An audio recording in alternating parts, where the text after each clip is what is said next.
CPM classes. त्रिकोणमिति के अर्थात 8.2 से पहले वाले क्वेश्चन को हम लोग पिछले वाले पार्ट में देख चुके हैं। अगर आप नहीं देखे हैं तो पिछले वाले पार्ट को आप जाकर के देख सकते हैं, डिस्क्रिप्शन में इसका लिंक है। आज हम लोग इस पार्ट में क्वेश्चन नंबर 2 से स्टार्ट करते हैं। ये क्वेश्चन है ऑब्जेक्टिव टाइप है, लेकिन इसको हम लोग हल करेंगे और फिर देखेंगे कि इसका आंसर क्या आता है। क्वेश्चन नंबर 2 का जो पहला क्वेश्चन है वो है 2 tan 30 degree by 1 plus tan square 30 degree. इस क्वेश्चन को हल करने के लिए पहले वाले जैसे हम लोग क्वेश्चन बनाए थे, हम लोग इन सब के वैल्यू को रख करके, अर्थात इन सब के वैल्यू के बारे में पिछले वाले वीडियो में फार्मूले वाले सेक्शन में इन सब का वैल्यू बताया गया है। आप वहां से जाकर के देख सकते हैं। तो इसका सॉल्यूशन जो हम लोग करेंगे, सबसे पहले इसमें हम लोग इसके वैल्यू को रख लेते हैं 2 और इसके बीच में इनटू का संबंध है, तो यहाँ पे हम लोग इनटू लिख देते हैं। और tan 30 का जो मान होता है वो 1/√3 होता है। और उसी तरह से नीचे 1 प्लस और tan 30 का मान 1/√3, लेकिन इसका स्क्वायर है इसलिए हम लोग इसका भी स्क्वायर कर लेंगे। आगे इसको अगर हल करेंगे, 2 में 1 से गुणा अगर करेंगे तो 2 हो जाएगा और बटा में √3। इसके बटा में 1 प्लस 1 का स्क्वायर करेंगे तो 1 और √3 का स्क्वायर करेंगे तो 3 हो जाएगा। आगे ऊपर वाले को उसी तरह से लिख लेंगे 2/√3 बड़ा बटा, और यहाँ पर कुछ नहीं तो 1 लिख करके इसका लसन निकाल लेंगे। ये हो जाएगा 3 और 1 से 3 में भाग करेंगे तो 3 बार में, और 3 में 1 से गुणा करेंगे तो 3 प्लस 3 से 3 कटेगा 1 बार में, और 1 में 1 से गुणा करेंगे तो 1 हो जाएगा। ये 4 टर्म में आ गया। तो 4 टर्म को हम लोग आगे बनाएंगे। 2/√3 को 2/√3 लिख लेंगे और गुणा, ये चौथा टर्म जो है ऊपर चला जाएगा और तीसरा टर्म नीचे हो जाएगा। तो चौथा टर्म में 3 है बटा में, ये तीसरा टर्म 3 और 1 मिल करके 4 हो जाएगा। ये 2 से 4 2 बार में कट जाएगा, ऊपर बच जाएगा 3 और बटा में √3 में 2 से गुणा करेंगे तो हो जाएगा 2√3 में 2 से गुणा करेंगे तो 2√3 हो जाएगा। लेकिन हम पहले ही बताए थे कि जो हर में रूट होता है तो उसको हम लोग आंसर के लिए नहीं छोड़ते हैं, इसलिए हम लोग इसको क्या करते हैं, हर का परिमेयीकरण कर लेते हैं। तो ये हो जाएगा 3 बटा में 2√3 और गुणा, इसी से ऊपर और नीचे दोनों गुणा कर लेंगे, यानी 2√3 बटा में 2√3। ऊपर गुणा करेंगे तो 3 में 2 से गुणा करेंगे तो 6 और √3 हो जाएगा, और नीचे 2 में 2 से गुणा करेंगे तो 4, और ये हो जाएगा √3 में √3 से गुणा करेंगे तो ये हो जाएगा 3, और 3 से 6 कट जाएगा 2 बार में, और 2 से 4 कट जाएगा 2 बार में, यानी √3 बटा में 2। ये हम लोग का आंसर आ गया। लेकिन ऑप्शन में जो है कि साइन कॉस टेन के फॉर्म में आंसर दिया हुआ है, तो इसलिए हम लोग इसको देखें कि ये साइन में या किसका इतना वैल्यू होता है। तो आप ऑप्शन के अनुसार देखेंगे तो ये साइन 60 डिग्री का ये वैल्यू होता है, इसलिए इसका आंसर साइन 60 हो जाएगा। अर्थात दूसरे वाले सवाल के पहले क्वेश्चन का जो आंसर है वो साइन 60 हो जाएगा। आते हैं हम लोग अगले सवाल की ओर।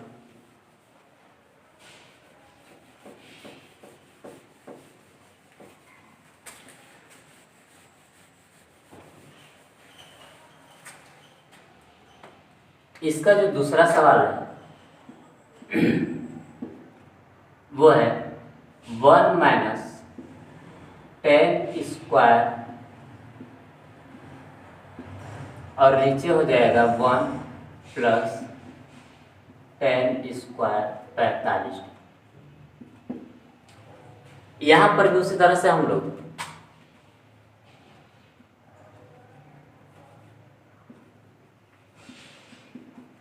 इसके मान को रख लेंगे। तो यहां पर भी 1 माइनस 10 45 का मान 1 होता है, इसलिए 1 का स्क्वायर कर लें क्योंकि यहाँ पर स्क्वायर है।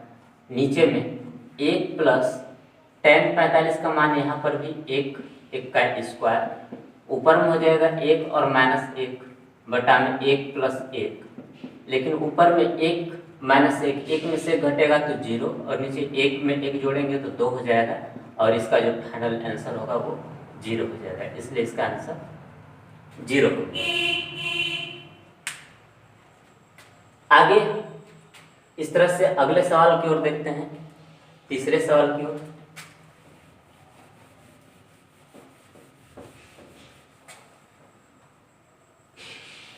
जो क्वेश्चन नंबर 2 का है, तीसरा है, वो ये सवाल है sin 2a बराबर 2 sin a। यहाँ पर ये कहा गया है कि इसमें थीटा अर्थात a का कौन सा ऐसा मान रखा जाए कि ये दोनों जो वैल्यू हैं वो बराबर हो जाए। तो वैसे तो हम लोग कोई भी मान रख करके चेक कर सकते हैं, लेकिन स्टार्ट अगर हम लोग 0 से करें तो देख पाएंगे कि साइन और 2 और a यहाँ पर मान हम लोग 0 लेते हैं। अगर यहाँ पर a का मान 0 रखते हैं, अगर यहाँ पर a का मान अगर हम लोग 0 रखें तो साइन 2 इंटू a का मान 0 बराबर 2 साइन और a का मान 0। ये हो जाएगा साइन, 2 में 0 से गुणा करेंगे तो 0 और ये हो जाएगा 2 साइन 0। और साइन 0 का मान जैसा कि आप जानते हैं कि 0 होता है और 2 इंटू साइन 0 का मान 0, इधर हो जाएगा 0 और ये भी 0, यानी कि दोनों का मान बराबर आ गया। अर्थात इस सवाल में थीटा की जगह अर्थात a की जगह पर अगर हम लोग 0 रखते हैं तो दोनों का जो मान है वो बराबर आएगा। तो इसका सही आंसर होगा 0 डिग्री। चलिए अगले सवाल की ओर देखते हैं।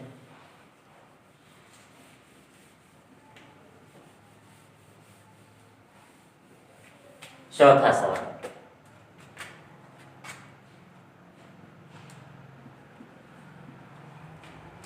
चौथा सवाल है 2 tan 30 डिग्री बटा में 1 माइनस tan स्क्वायर 30 डिग्री। इसको भी हम लोग पहले वाले ही सवाल के जैसे हल करेंगे। पहले वाले सवाल में बस यहाँ पर प्लस था और इसमें है जो कि माइनस है, तो इसको हम लोग उसी तरह से हल करेंगे। लिखते हैं 2 इंटू tan 30 का जो मान पहले वाले सवाल में बताया कि 1 बटा √3 होता है और नीचे हो जाएगा 1 माइनस tan स्क्वायर 30 यानी कि 1 बटा में √3 का स्क्वायर।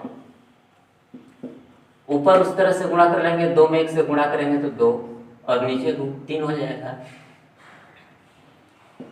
और नीचे 1 माइनस 1 का स्क्वायर करेंगे तो 1 और √3 का स्क्वायर करेंगे तो 3 हो जाएगा।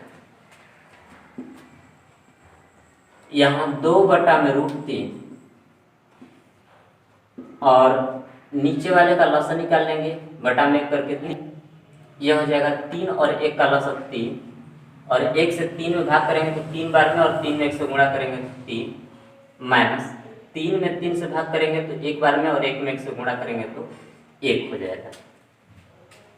इसको आगे हम लोग बनाते हैं, यह हो जाएगा 2/√3 बटा में, या फिर हम लोग इसको डायरेक्ट, अब जो चौथा टर्म है उसको ऊपर कर लेते हैं, यानी कि 3 4 टर्म में है, चौथे टर्म में, तो इसको ले जाएंगे ऊपर और नीचे हो जाएगा 3 में से 1 घटेगा तो 2 बच जाएगा, ये हो गया 2 से 2 कट जाएगा।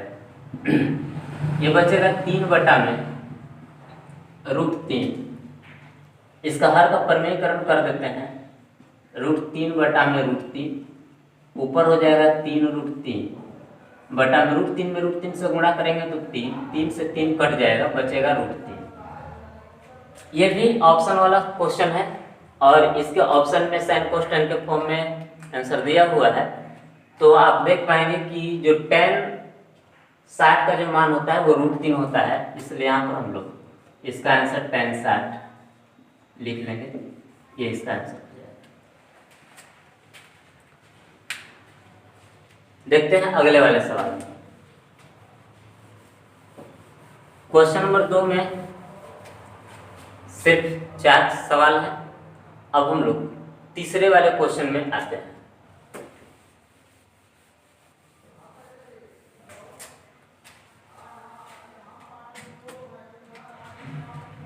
क्वेश्चन नंबर जो है 3 सवाल यही है कि यदि tan a + b बराबर √3 हो, तो इसको हम लोग पहले आगे थोड़ा सा हल कर लेते हैं। ये हो जाएगा tan a + b, और tan के फॉर्म में √3 किसका मान होता है, तो tan 60 का मान होता है √3, तो हम लोग √3 के बदले में tan 60 लिख लेंगे। और देखा जाए तो यहाँ से tan और tan संतुलित होगा, तो यहाँ पर a + b बराबर 60 प्राप्त होगा। इसको हम लोग पटाएंगे नहीं tan, क्योंकि इसमें और इसमें गुणा का संबंध नहीं होता है, इसलिए हम लोग a + b बराबर 60 डिग्री लिख देंगे और इसको समीकरण 1 कर लेंगे। उसके बाद दूसरे कंडीशन में दिया हुआ है कि tan a - b बराबर 1/√3,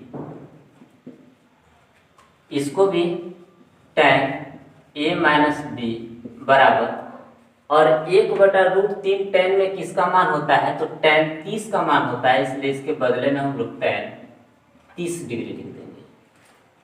यहाँ भी tan और tan संतुलित होता है, इसलिए हम लोग यहाँ पर भी a - b बराबर 30 लिख देंगे और ये समीकरण 2 हो जाएगा।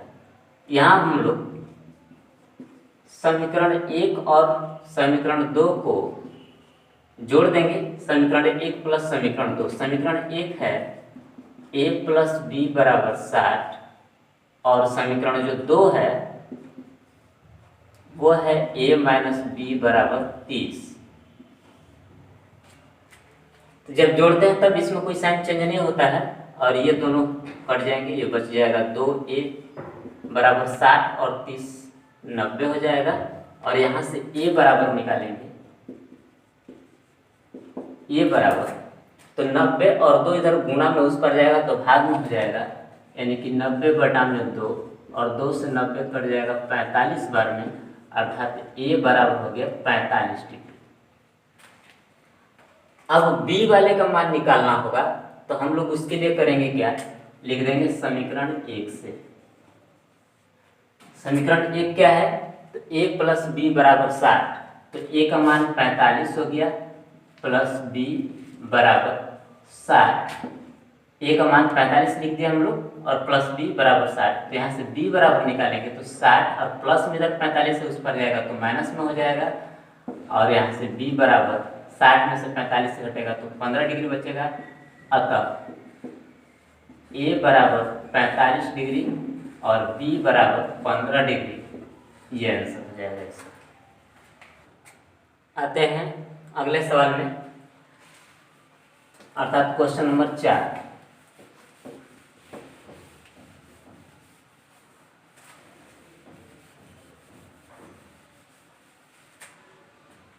क्वेश्चन नंबर 4 में हम लोग को सत्य और असत्य बताना है कि वो जो लिखा हुआ है ये सवाल सत्य है या असत्य है, इसमें जो कही गई बात है वो सत्य है या असत्य है।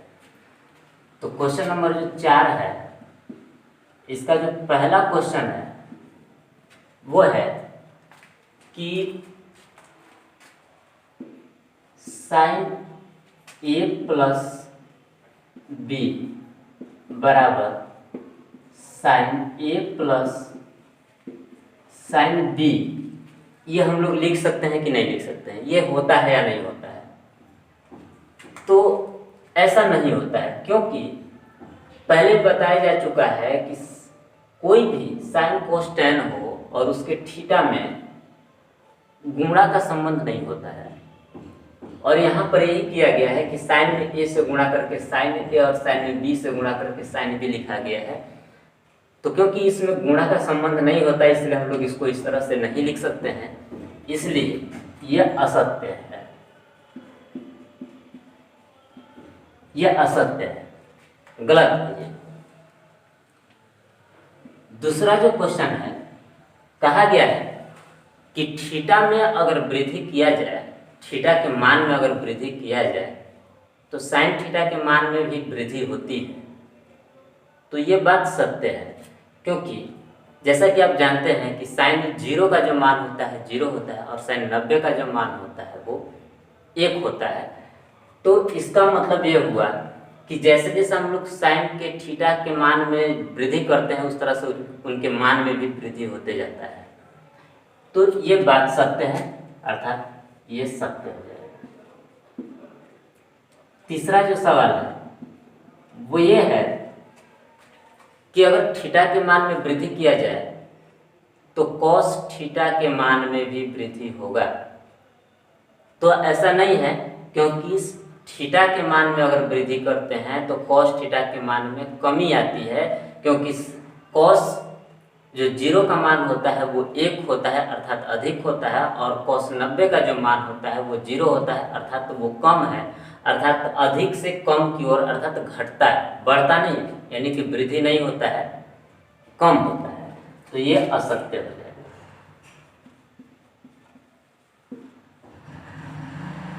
चौथा सवाल है कि थीटा के सभी मानों पर क्या साइन थीटा बराबर कॉस थीटा होगा? तो ऐसा नहीं है। साइन थीटा बराबर कॉस थीटा सिर्फ एक ही कंडीशन में होता है, 45 डिग्री पर। साइन 45 का मान और कॉस 45 का मान ही दोनों का बराबर होता है और बाकी नहीं होता है, इसलिए ये भी असत्य हो जाएगा। पांचवा जो सवाल है वो ये है कि अगर a बराबर 0 हो तो कॉट a परिभाषित नहीं है, कॉट a परिभाषित नहीं है। तो ये बात सत्य है, क्योंकि अगर यहाँ पर कॉट a की जगह पर अगर हम लोग 0 रख लें, अगर कॉट a की जगह पर 0 रख दें तो यहाँ से हम लोग लंब आधार कोण नहीं प्राप्त कर सकते हैं, क्योंकि कॉट थीटा बराबर आधार बटा में लंब होता है। तो यहाँ से अगर हम लोग लिखें तो 0 बटा में 1, तो इस तरह से आधार का मान 0 लेकर के हम लोग कर्ण प्राप्त नहीं कर सकते हैं, अर्थात एक परिभाषित नहीं हो सकता है, इसलिए ये भी सत्य है। इस चैप्टर में सिर्फ इतना ही क्वेश्चन है। अगले चैप्टर के वीडियो को देखने के लिए आप चैनल को जरूर सब्सक्राइब करें ताकि इसका नोटिफिकेशन आपको सबसे पहले मिल जाए। और यदि आपके मन में किसी भी प्रकार का क्वेश्चन होता है, किसी प्रकार का क्वेश्चन मिलता है, अगर आप जो भी कोई क्वेश्चन पूछना चाहते हैं तो उसको कमेंट सेक्शन में ज़रूर पूछें और ये भी बताएं कि आपको ये वीडियो कैसा लग रहा है, ताकि और अच्छा से अच्छा करके आपको वीडियो प्रोवाइड कराया जाए।